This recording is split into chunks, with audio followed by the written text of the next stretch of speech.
The man was surprised. The first time it happened to him. I am abusing you and you are dancing with joy. Why? He said, for the last 3 years, I have been paying to be abused. Here I am getting it absolutely free. The idea is a person who accepted paying money for getting abused.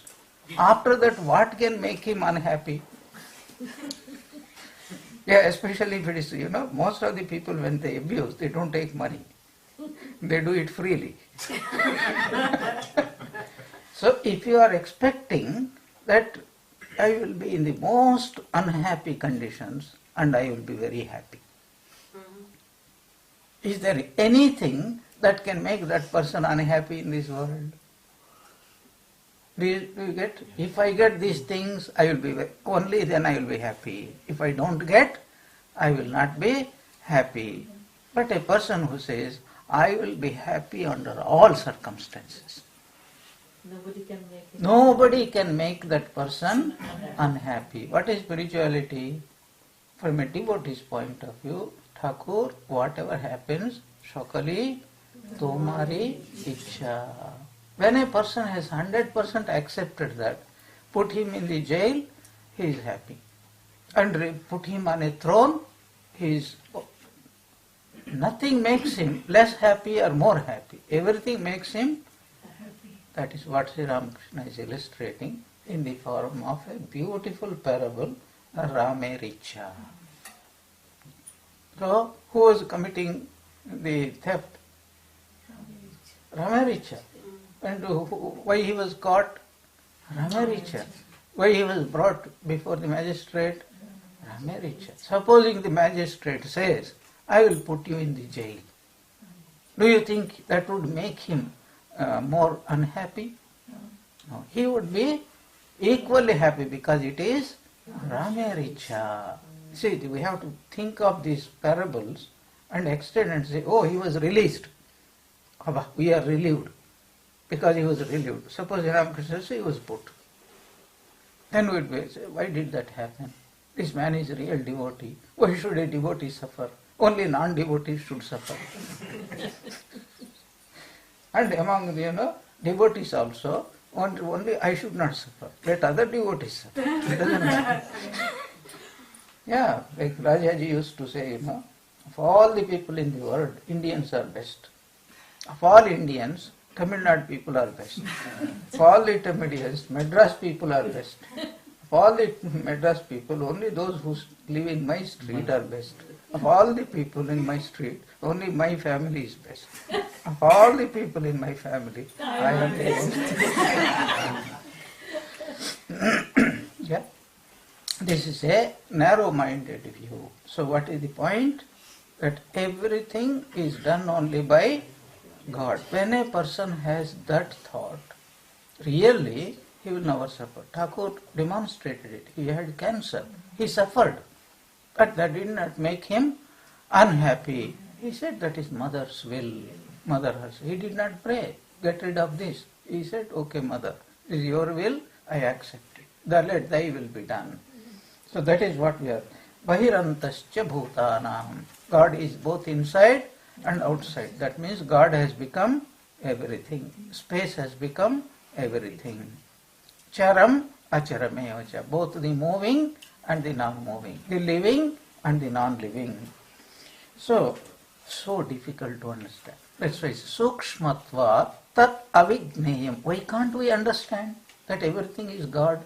Because it is sukshma. Sukshma means what? Extremely difficult to understand. Sukshma is not small. Sukshma, a microbe, bacteria, virus. It is so small, only hardly it is seen through, now scientists are discovering something wonderful. Dark matter, dark energy. What is dark matter? Dark matter is not really dark. Dark matter is not dark. See, you can see dark. In darkness you recognize this is dark. But that is not dark. Here darkness means you can't see. You can't experience it. But you can infer it through its effects. There's a magnet. You are not seeing the magnet. But whenever you go near, all the iron things, they are behaving in a peculiar way. And you say, why are these things behaving? Is there a ghost, something? You can't see the magnet, but you are seeing the effect. Like the dark matter, it is somehow these planets, stars are behaving, moving in such a peculiar way. Gravitation is unable to explain that. Therefore, they have to invent. There must be, since this is the effect, there must be a cause. And that cause we cannot see. Therefore, it is named as dark matter. It is a most marvelous thing. So, God, you cannot understand God. Why can't you understand God? Why can't see God? Because when we say, I want to have knowledge of something, we are always implying something other than me. I want to know you. I want to know about the table. I want to know about that mountain. It is always something separate from me. I am never asking, what is me? Who am I? This is the problem. So where is that ultimate reality? It is me only. Who is the seeker? Me. I am seeking, but I am seeking unfortunately outside. That is the meaning of sukshmatvat tat avigneyam. It can never be known because it is so subtle. So subtle means, what does it mean? Not another object. The knower is looking for himself in the known. The experiencer is trying to experience himself through something else. He will never get it. Like an old man, very myopic, he is searching furiously for his specs. So his neighbor came over. What are you searching for? My specs. Very foolish fellow. Can you search without your specs?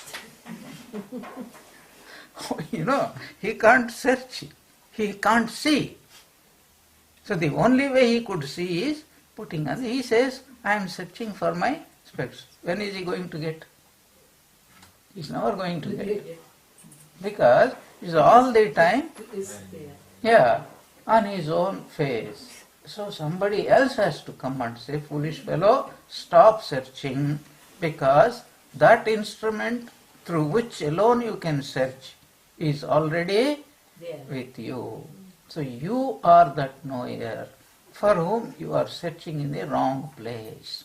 The right place is, don't search, because you are always there. Where am I? Would you ever ask that question? Where am I now? Philosophy, that is called philosophy. Two philosophers, had curious to go on balloon. They know how to release the balloon, but they don't know how to control it. So it went on floating. After many hours, they were hungry and they were slowly coming down over a field. So they wanted to know where they were landing. So they looked down. A farmer was standing in the field. So they shouted, hey, where are we? So the farmer looked up, looked this side, that side. He took 10 minutes. Then he said, you are in a balloon. So one man was telling to the other man, this man is the greatest philosopher I have seen. Why? Because first of all, he took 10 minutes to answer. And secondly, he is absolutely right. Third, perfectly useless.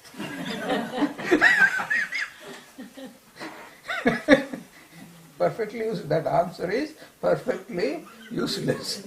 That is called philosophy. Vedanta philosophy is called darshana. Darshana means what? Direct experience of who I am. So all these efforts are meant only for one thing. What is that? Don't seek for reality outside you, because you are that reality. That's what it's meant. That Charam acharam sukshmatva tat avigneyam durastham cha antike cha tat. That reality is both at a distance, also very near to you. What does it mean? It means if you are knowledgeable, it is, you know it immediately. If you are ignorant, for all that it matters, it could be on the other side of the world. See, anything that we are ignorant of, it need not exist. Suppose you want a sewing needle. You know it is there. You know it is there, but you don't know where it is. For all that it counts, it need not exist. Go to a shop, buy it, finish your work, and try to put it in the safe place, you will also get the first one. Because that is where you kept. You are not looking for it in the right place. Avibhattancha bhuteshu vibhattamiva cha sthitam bhutavartru cha tasgneyam prasishnu prabha vishnu cha. This idea we have already discussed. It is undivided in beings and yet remains as if divided. That knowable is the sustainer of beings, is also the destroyer and creator. This is in Puranic language. Dualistically called Brahma, Vishnu, Maheshwara. What does Brahma do? Create. What does Vishnu do? Sustain. What does Shiva do? So that ultimate reality is the creator, is the sustainer, and also is the destroyer.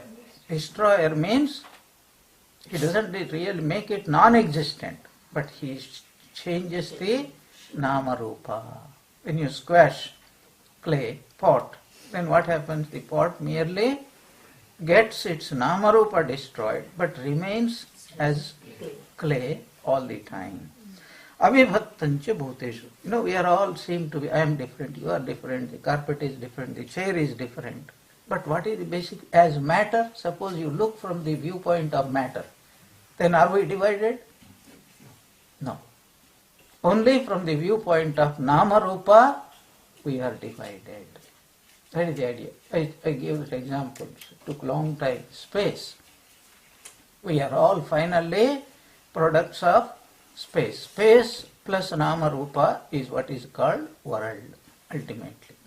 Or even if you go still further, consciousness with nama rupa. Atman with nama rupa is called creation. Atman without nama rupa is called Brahman. This is the only difference. So, Jyotisham apita jyotihi tamasah paramuchyate gnanam gneyam gnanagamyam hridi sarvasya vishtitam. Jyotisham apita, this is a Upanishadic statement, especially the Brihadaranyaka Upanishad. Jyotisha means light. So that ultimate reality is the light of the lights. What does it mean? What does light mean? Light means that which gives us knowledge is called light. See what it is light, daylight. Then what happens? You come to know, here is a room, here is the way, you can see clearly. See clearly means what? You have knowledge, how to walk in the proper way, how to not to run into obstacles, etc. Light has only one significance. What is it? Knowledge. Supposing there is no light, but you know, like a blind person, he can move about the house, provided nobody disturbs it. But if you have kept something on his way, he will not know, he will stumble and fall down. So the sun, the moon, the stars, the fire, all these things are called objects of light. But God is the light of the light. Why is he called light of the light?